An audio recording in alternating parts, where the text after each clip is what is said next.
What's up, people? It's your boy Perfection back again, this time with the well-awaited mismatch coupling, and last but not least, energy vampires.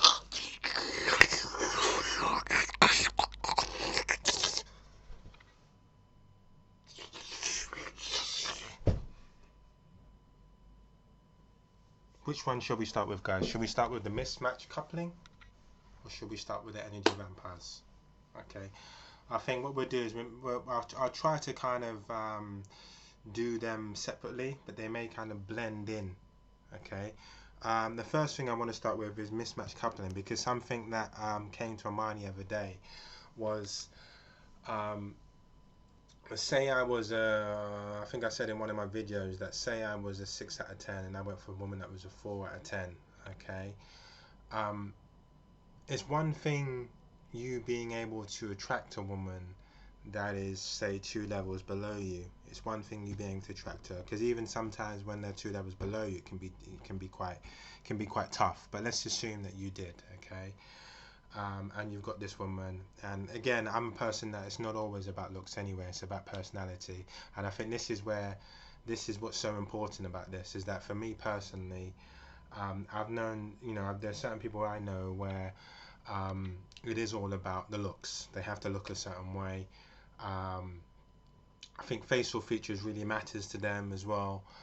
But again, I mean, it's again, these people are probably thinking on those levels because of the way they look. They might be quite attractive. Therefore, they have more options, so they're able to be fussy like that. Okay, because what I've said in my previous videos, that don't think that a quick example is that I had a friend back in the day, would say his name was Albert, and there was another friend called Billy, and Billy would always say to Albert, man, you just walk up to girls and you just be yourself, man, it's as simple as that. But Billy was able to be himself because Billy was extremely attractive, Albert wasn't. So when Billy's saying, yeah, I just walk up to him and I just say this, if Albert was to walk up to girls and say the same thing, they would laugh in his face. Okay. So where was I going with this? So in regards to kind of, say I'm a 6 out of 10 and I go for someone that's a 4 out of 10, um, based upon their personality and not so much looks. Okay, and I'm comfortable with that. I'm comfortable with being with a woman like that. I'm comfortable being someone that I can really have a laugh with, and we sit down, we joke, and we laugh, as opposed to maybe me sitting down with someone that really does look good, and when it comes to sex, she makes the stars collide and all of this kind of stuff, and she makes rainbows appear out of the sky after we've made love and all of that. But there's not much there afterwards. So we go to work, we don't really see each other, and then we come home, we make really good sex, but then we don't really have much to go. We don't have much to go up on. That's not much that's keeping our relationship intact. But we're comfortable with that. We're comfortable with that. But I'm more of the guy that would rather have a woman that maybe didn't. She doesn't need to be as perfect, me personally, but yeah, I can really have a laugh with her. She can tell me a joke sometimes. I'm down and she tells me a joke and I laugh, and I think, oh my gosh, this guy's funny. She really does make me laugh. I think sex is important, definitely. I'd never go with a woman that I wasn't sexually interested in. But what I am saying to you is I'm not 100% the vanity guy. But let's assume I am a 6 and I went for a woman that was a 4. This is where the mismatch coupling comes into it. Let's assume that I'm walking down the road and people are laughing at me and her. They're laughing. Could I take that on the chin? Does society play a part in a woman that you love? Do they play a part in who you settle down with? And the answer to that question is yes, they do. They do. Even if I love that woman to, with all my heart, with all my love and my heart and soul, but every single time I went out with that particular woman, me being a 6 and her being a 4, people were laughing and this and that. Could I swallow my pride and accept that? You know, maybe it boils down to a woman being, maybe she's 20 years older than me. Maybe I'm 30 and she's 50, and we're jumping on the bus, or we're going to certain places, and and people are laughing. They're laughing in my face. Could I accept that? And I think for me personally, I can't. I can't accept it. Um, for guys that can, I respect them. I respect them. I really do. And this is why I try to say. This is why I hold it out to people. I say, listen, there's certain champions out there. Um, they're a lot more of a champion than what I am. I can't do it. I'm a personal trainer, and I'm going to put myself on blast here. But my friend has a qualification where he's working with disabled people, um, and he does his job exceptionally well. And I have to give him props all the time. I have to say, listen, man, you're a G. You really are, because you go out there and you do the jobs that a lot of people won't do, and I have to give him props for it. I don't have the whole disability license thing, but I feel like maybe it's not really something I'm suited to, and I almost feel bad about it. And it almost kind of reminds me of the whole mismatch coupling thing, you know. But I'm not one to deter people. I think that if you truly do love someone, then you should go, with what your heart feels. Don't allow friends, family, public to kind of get involved in that and take that away from you. That's how I kind of look at things. But I would 100% say that the public can kind of definitely, um, they can kill it in regards to who you choose depending on who you are. So say I was 9 out of 10, I can't be seen on the street with a 4 out of 10, because the public will just literally obliterate me.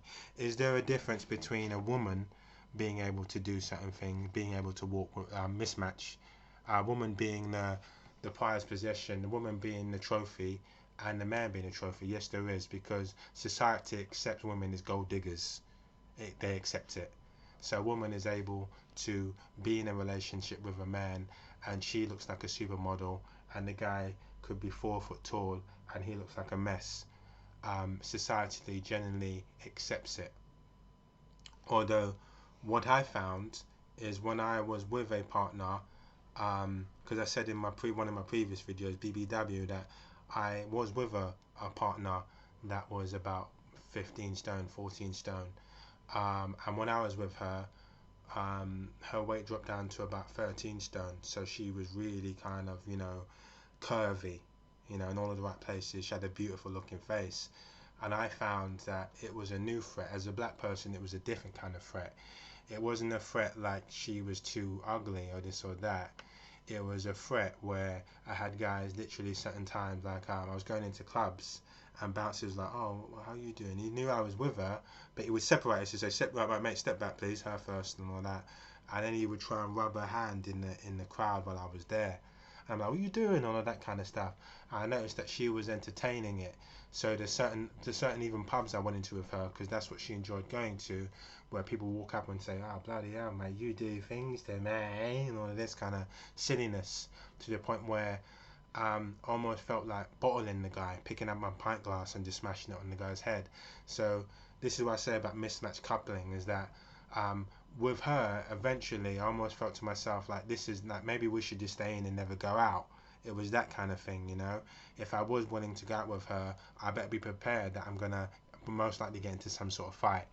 The biggest thing is I would get home and tell her sometimes, which I did. I said to her, listen, um, you need to conduct yourself in the proper way, because you're conducting yourself where you're kind of misleading these guys, and you're making me look like a punk.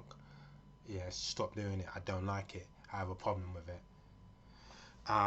But I think that pretty much ends the mismatch counseling, mismatch coupling. So what I would say is that generally women can get away with it. They can be a hotter the trophy in the mismatch coupling, and the guy doesn't necessarily need to be that attractive.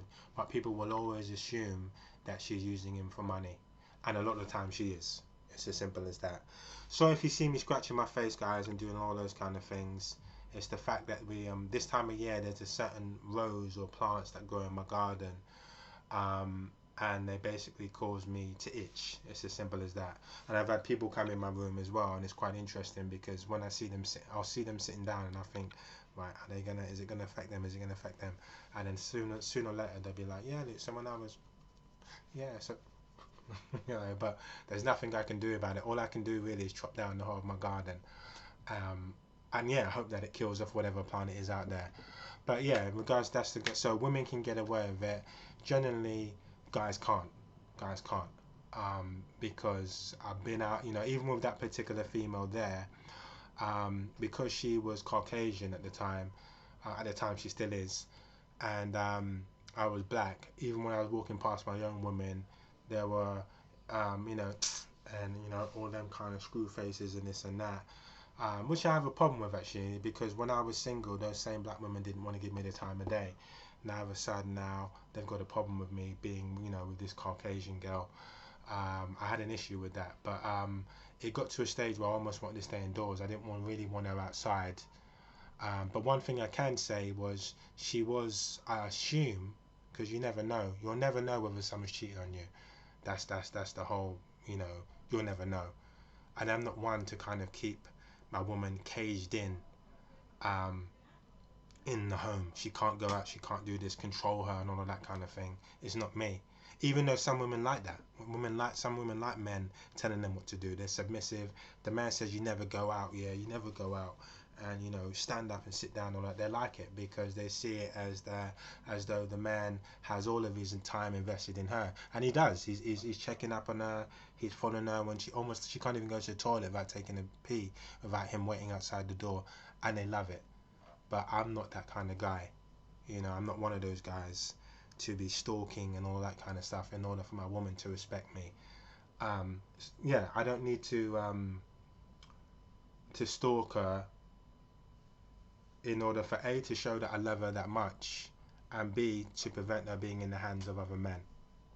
But generally with her, when I was with her, the only one bonus point I can give her is that she was one to say to guys, listen, yeah, I got a man, yeah, so just back off, yeah. She was slightly bona fide from what I know, because you never truly know. But there were times in that relationship where things weren't going too well with me and her, and I couldn't trust her. And now that I look back, she probably did cheat on me.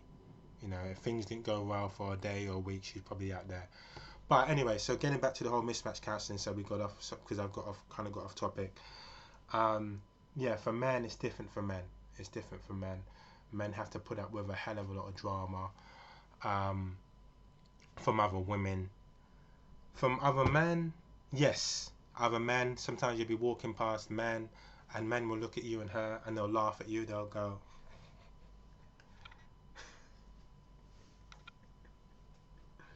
and you can put up with that for say a couple of months, but long term, if you think that you can be with some of that for a year or 2 years down the line, a lot of the times you can't. Like I said, you have to be a warrior to be able to survive that. Okay, right, now that we understand about the mismatch coupling, the last thing I'll say though is that I've always been fascinated though with mismatch coupling, and it's not always down to how someone looks. Sometimes, and this is where we go into the whole energy vampire thing, sometimes it can be down to energy as well, because sometimes you might get one partner and energy is up here and the other partner the energy is down there, and you think to yourself, how the hell are these two people together? I was talking to someone the other day, and she was like this, yeah, when I go into a shop, I always need to buy something. But then, do I need to buy something? Anyway, so this guy walked up to me and he said to me, how are you doing? And I said to him, why want to do it? And I was like, wow. Like I was trying to have a conversation with her, and she was a really nice person. I'm not putting her down. Realistically, people, if you want me to put it to you, this, and I've always said this anyway, is that the way I look at it is that there's, if there was, if we look at the, what do you call it, star signs, and they say there's 12 signs according to the month, okay, then in my eyes there's a positive Libra, neutral Libra, and a negative Libra. So you take that 12 and you times that by 3, because of the positive, neutral, and negative, you have 36 different star signs. So the way I look at it is you have 36 different types of personalities. and we can't escape those personalities. This is who we are. This is who we're die being. And I don't put down any of those personalities. Either that personality works with me, mine, or it doesn't. Okay, I would probably class myself as a neutral Libra, and it was very hard for me to kind of stay on that same wavelength with her. Alright guys, I'm going to get into my next video with you. Thank you for staying by. We're going to get more into the energy vampire thing. I'll see you later. Peace.